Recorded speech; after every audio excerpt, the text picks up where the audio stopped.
Welcome to Tips, the Townsend Institute podcast series, a show produced by the Townsend Institute at Concordia University, Irvine.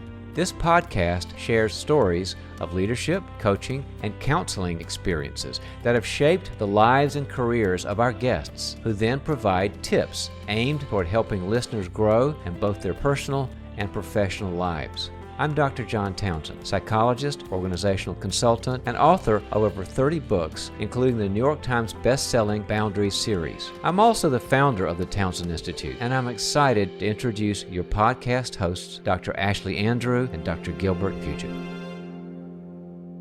And we're back with another special episode from another special woman as a part of March's Women's History Month.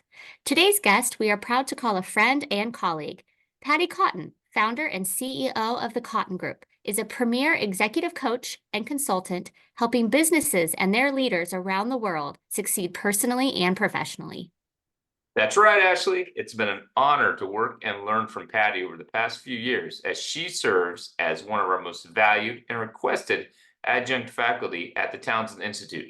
Although she resides near Concordia in sunny Southern California, her work has taken her abroad a number of times to serve government and international businesses. Listen in as she shares many helpful tips for fellow coaches, leaders, and business owners. Let's get started. Welcome back, everyone. We're so excited to be joined in studio today by our friend and colleague, Patti Cotton. Welcome, Patti. Thank you, Ashley. Great to be here. We're so excited to have you here. You've been a part of our Concordia staff here now for a while, and we're excited to just dig a little deeper into you and your background. So let's get right into it. Tell us a little bit about your journey into coaching and starting your own business. Oh, goodness, the journey. I come from different positions in leadership over the years, but landed in corporate through the early 2000s and really loved my job.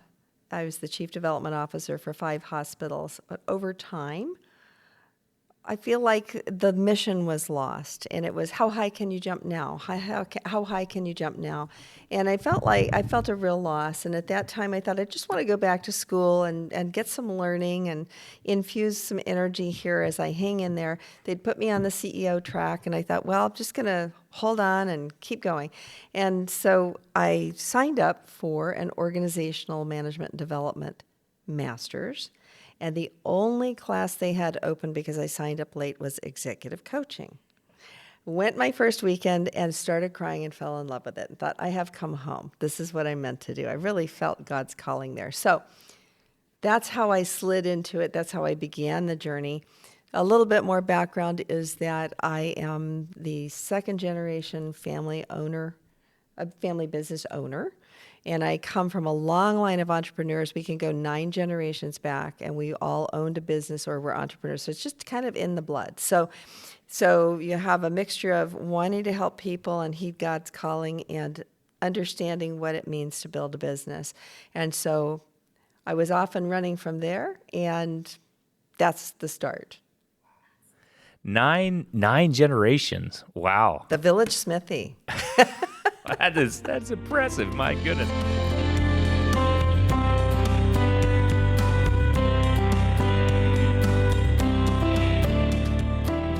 So you've done this and you've built this and you're getting to work with all different folks. What do you think the key is? The keys to building a business? The key to building a business is relationships. It really is. It's genuinely loving people. I feel that that's it, especially in our business, at least. A lot of people think about, funnel marketing and just build your course and sell it online and that sort of thing. But this is really a people business. So it's relationship oriented. And I think that's the real key, is that you have a heart for service. You have something that you're offering that will help people that they want. And then bridging that by building the relationship, building the trust, and inviting them in. I really do think so. Well, I think that's probably why, just one of the many reasons you are just such an asset to our Townsend Institute, is because that's what we do. We really focus so much on the relationship, the trust, the people, and all of the different things that can kind of come from there. Now, one thing I think is kind of interesting, and you'll have to kind of help us out with this a little bit. You talk, I think, in some of your classes and your coaching about building an avatar. Now, aside from just the best-selling movie from years ago, what exactly is that and why is it important? Yeah, because I dressed up in a blue costume. It didn't work. It didn't right? work. I No. told him, not going to happen. So an avatar for me is another way to say ideal client. And the reason that that's so important is that a lot of budding business owners, especially in the helping services, think, I just want to help everyone. And so if I say who I help, that will exclude so many people. And I don't want to exclude them for finances and because of service. And so what they learn over time, if they're loath to let go of that, hey, come on down, y'all come, I'm going to help you no matter what you have, it speaks to no one. It doesn't engender trust, and they've got to, as I say, pick a lane, and here's why. Knowing who you serve or the problem that you help with, understanding the value that you bring is key to sharing and having people hear it and say, ooh, that's me. Because if you just say, hey, I coach, what's your problem? Come in the door, that doesn't really speak to the other person. But if I say, I work with women who lack confidence and they really know that they could get ahead with more confidence and a little bit more skill building, then all the women who hear that, who are in that category, go, oh, pick me. You must know me because you're articulating the problem. So building the avatar is key. And I find in class and when I work outside of this with people who are building their business, that is the one area they don't want to do. They don't want to build it because they know how to build it, but they're really afraid to niche. They're really afraid to talk about one set of problems because they're afraid they're going to miss everybody else. When they cross over, though, and they do that, well, here's what happens. Not only do the people respond, the ideal client responds, but other people will come and say, well, do you do this too? I know you do that, but do you do this too? So it is a very smart marketing strategy. It's a key marketing strategy. You've got to do it. And it's one that coaches are loath to do in the beginning. They're very afraid to let go. Well, and it's interesting, Patti, because even if you don't say it, you're doing it, right? You're I mean, doing people, if they come in and they're like, oh, Gilbert, I'd like you to do this and this and this. And you're like, sure, I can do that. And you're like, well, actually, I don't have any clue on how to do it. They figure that out pretty quickly. Yeah. And then they're like, well, I can't trust what he's telling me because he didn't tell me what he's good at. And you bring up key word is trust. Because when you're building a business, you first have to be people-centric, not you. It's not, hey, here I am. This is what I do. Come on over, right? It's let me hear you. Let me get to know you. Let you get to know me. Let's develop some trust. This is what I do. Can I help you? It is other-centric. It's not you-centric. Yeah. Other-centric, yeah. And trust is key. That leads, I was thinking about, so you've been doing this for a little while here. What has been something you've rethought from the time you first started your business? Oh, my word. Okay, so I will admit that I tallied last year what I spent in the first 2 years of trying to launch my coaching business. One thing that I rethought was that you just need to do this. You can't do it alone. I learned that you can't do it alone. The second thing is that every shiny object that comes along doesn't mean, oh, this is a quick fix. This is going to put me on the map. I tallied $40,000 that I spent in 2 years, which I didn't really have, but people convinced me this is what's going to get you on the map, right? And none of it was really applicable. Like, was it programs or? Programs, how to do a fantastic webinar, how to get 10,000 leads, how to do this, how to do that. And that is a different world. That is a funnel marketing world. We are in a relationship building world. It is different. Relationship marketing is different than funnel marketing. That's a great distinction, because I hear too many folks, right, that say you got to have this big email funnel of thousands of people and have a CRM and all this. And you don't. Not in the world of calling and of service in this way for coaching, for example, and consulting. It's relational marketing. Yeah. And yet, you can make just as much money, if not more. It doesn't mean that you're going to miss thousands of potential, clients. You can get much farther ahead if you know that from the beginning. So don't do it alone. Don't spend money on shiny objects that promise to put you out there quickly, because that's not the way it happens. Well, the relationship marketing, I'm sure it relies on that number one thing you've been talking about already, which is trust. And to go along with that too, I'm assuming time, right? That's not just going to happen overnight. And that's probably in the first couple years, you're in such a rush to get the numbers in a variety of different ways. So I can see how that would be appealing. It's true. And Ashley, I also lead a large networking group in Riverside County called Provisors. It's a national, there are many chapters, and it's made up of attorneys and CPAs and so forth and so on. So I lead that group in Riverside.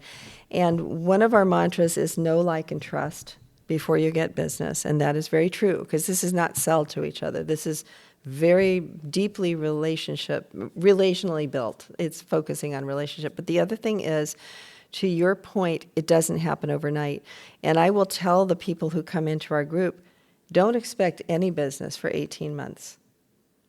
You need to give, first of all. You need to relate. You need to build trust. You need to be very genuine in your relationship building, and it will come. Now, you don't sit and wait for it to come. But what I mean by that is, don't expect that in 2 weeks, by golly, I talked to this guy 6 times. Why isn't he signing up with me? It doesn't work that way.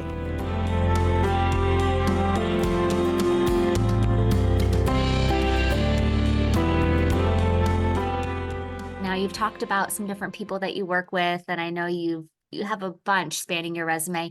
Can you share with us 1 or 2 success stories that just really ring true? Yes, and I will ride the trust train with you while we're on it, because that's one of my big areas, is to work with the CEO and the executive team and work on trust. So I can think a first company, I just ended a 6-year relationship with them, and it has been wonderful, and developed a lot of good friends. And we took it where we needed to go and beyond, and we said, I think we're good now. And so that was just last week. The first 2 years that I came in, this was a new president and CEO that had come into a large financial organization. She had a fractionated team, and there were a lot of problems, people problems at the top. So I shared with her that we needed to work on trust. So over the first 2 years, we worked on nothing but trust among the executive team with each other. We worked individually and as a group. As a result, their assets went from $650 million to $1 billion, and that is the only thing they did differently. Just trusting each other, because you elevate the conversations, you align, you coordinate, you support each other, so you're working differently. The productivity went up, the engagement, everything went up. So that was really exciting. And that's 2 years, you said. See, I think that's important. It's not a 2-hour meeting or even a 2-day executive retreat. That was 2 years of putting in. It was 2 years, 2 years. And look how it paid off. Yeah. Another one, let's see. Another organization, another company called me in because they also had a fractured team. And I generally will be called in during a transition. It's either somebody's coming in, somebody's going out, or there's trouble at the top. So there was trouble at the top, and somebody was going to go out but decided he'd better stay, the president and CEO, until he got things in order. So when I came in, people were actually not talking to each other or yelling at each other and making people cry, which just astounds me that can happen in the workplace. Gilbert knows what I'm talking about. Ashley, you probably do too. We don't do that here, but outside of here. And so they had just discovered that the CFO had monkeyed with the books, and where they thought they were $3 million a month in the black, they were $1 million in the red per month. That's a lot of monkeying. That's a lot of monkeying. That's a lot of monkey. Yeah. So we worked with the team to do a quick turnaround. We had to come do a plan. And while we were doing the plan, of course, we had to figure out how to work together again.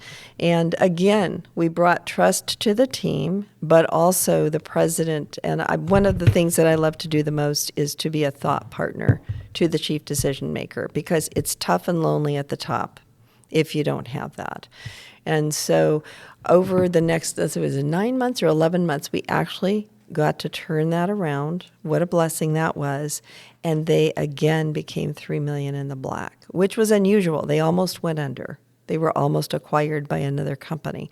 But because they came together and decided that they had better trust each other and they'd better work together and be aligned and quickly jump in and do, which are the tenets of a high-performing team, by the way, that's what they were able to do. So that was a blessing. Again, I think I was with them for 4 or 5 years. Yeah. It's just fun because you hit those goals and you think, wow, we can do this. What else can we do together?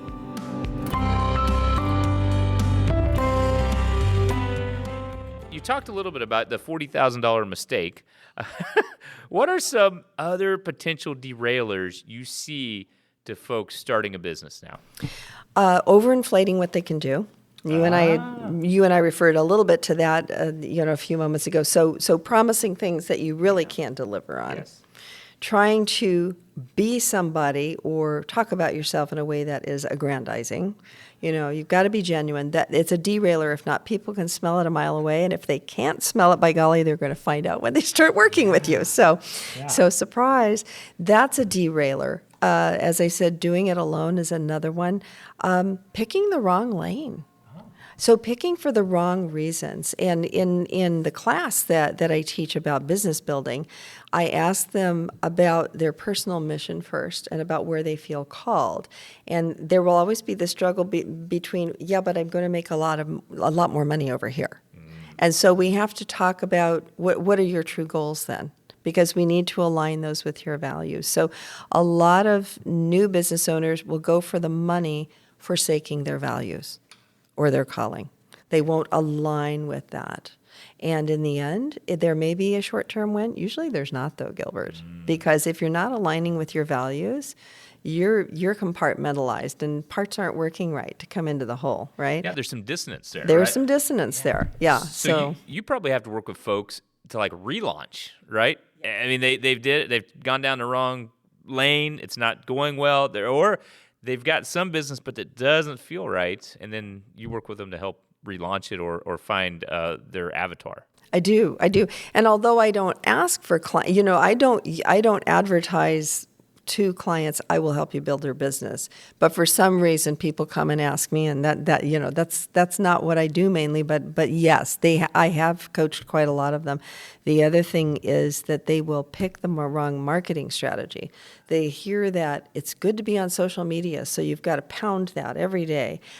But if you're going to work with CEOs, they're on social media to see their grandkids. They do not want to hear from you. So you're going to be a pest if you do that. So picking the wrong strategies, really knowing your avatar, knowing your ideal client, and knowing what is effective marketing for them. Where are you going to reach them and how? So mistakes not being genuine, overinflating what you can do, not aligning with your values as you step out. Those are big ones. Very helpful advice there. Now, I have a question for you about oftentimes in the Townsend Institute, we hear from some of our students who are suffering from imposter syndrome, right? They have these goals, they have this passion for whether, coaching, leadership, counseling, or whatever it is they want to do. But then they get a little in their heads about, well, can I really do it, right? Do I have enough experience? Am I the right person? Fill in the blank. How do you help those who are suffering from that imposter syndrome? That's such a great question, Ashley. There are 2 or 3 things that go into imposter syndrome contextually for new business owners. One is, I don't have the confidence. And they will get the confidence only by 2 things, a sound plan and putting it to practice. The muscle memory has to come so that the brain sees the body as doing it. If the brain sees the body is doing it, they say, oh, look, I'm doing it. Nobody died. This is okay. And so so you can walk around in your head, as you say, all day long thinking about the right strategies, but unless you're putting them into practice, it's a subtle erosion of confidence by saying you're thinking about it, but you're doing nothing. And so you may be not cut out for this, or maybe you can't. So a lot of putting it into practice and seeing that it works is really, really important. The other thing that I get a lot, and Gilbert, you probably get this question too, is how can I be credible out there in the world? I haven't been a CEO. You need to remember that coaching is different from consulting. Consulting requires a specialized knowledge base, right? They have to have a knowledge base. And I will tell coaches, you, on the other hand, your knowledge is not a library. It is learning to facilitate human growth and potential. And so you don't have to be a CEO. You don't have to have been this or done that. And the things that you bring in the way of life experience can be easily transferable as you share those to give credibility to. But imposter syndrome is usually accompanied by, I need a bunch of external trappings to validate me, and I can't figure that out, or I don't have enough of them. Internally, we need to understand that we do have the skills, and in order to do that, we have to know what those skills are, and they are facilitating growth and potential, not how many years of leadership do I have, because that doesn't have to do with anything. And so from there, a sound plan and absolutely putting it into practice. Do those 10,000 hours. Yeah, or start. That's right. Yeah.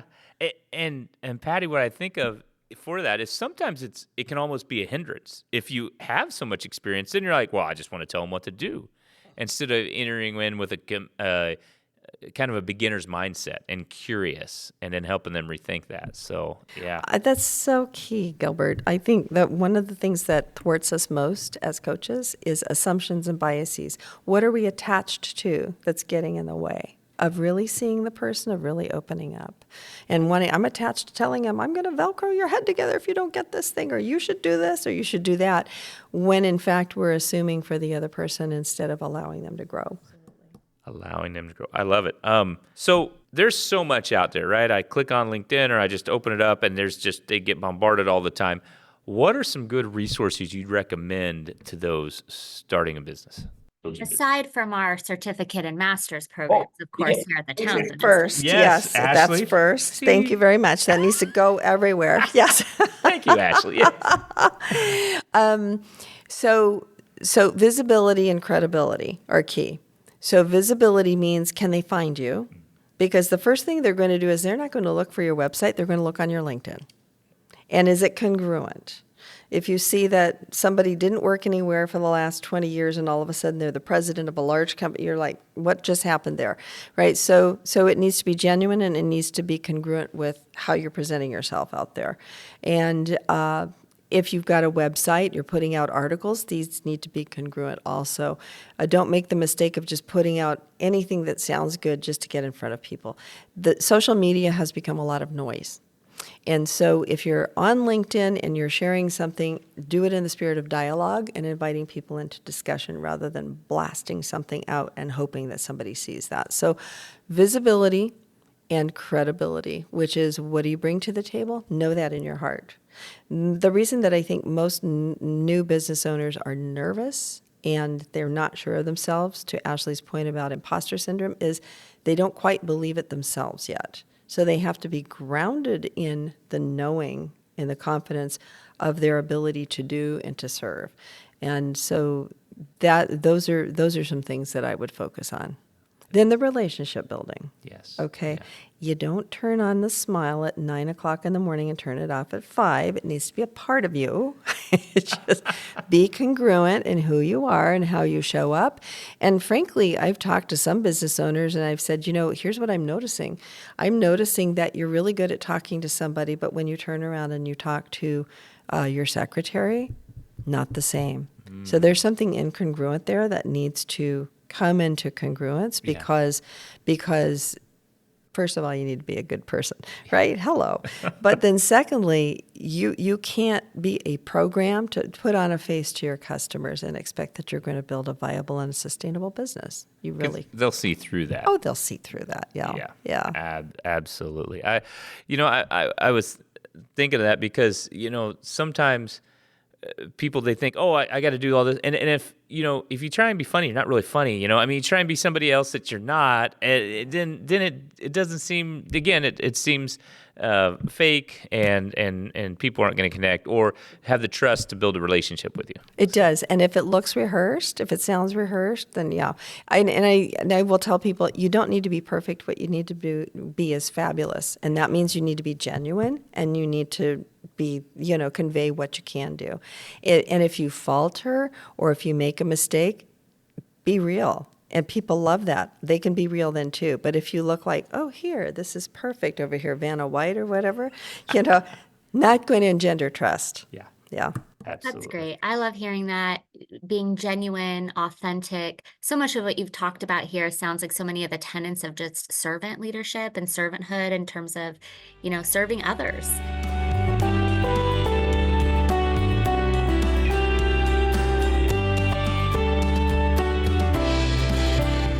So many great tips that you've offered us here today. I don't know how you're going to be able to pick just one, but we do end all of our episodes of the Townsend Institute podcast series with your takeaway tip. So Patti, what is your takeaway tip for our listeners today? My takeaway tip is if you are genuine in feeling the calling, and you have a good sound plan, and you get the help that you need, what you need to do is be diligent in working that plan over time, because it will pay off. It absolutely will. But there's no shortcut. You have to till the ground, put the seeds in, water the plants before you get the fruit. Water the plants. Water the plants. Water the plants. Get the fruit. Yeah, That's right. That goes into the growth tree model here. So, Patti, again, thank you so much for coming out here and being a part of the Tips Podcast today. Really appreciate it. My privilege. Thank you, Gilbert. Thank you, Ashley.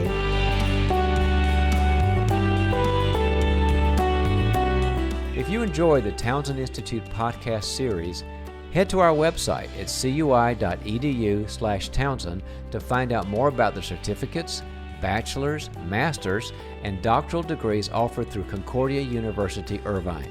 With programs in mental health counseling, executive coaching and consulting, and organizational leadership, we have a variety of faith-based programs dedicated to helping you fulfill your academic and professional goals, all the while furthering your competence, character, and connection. Again, that's cui.edu/Townsend.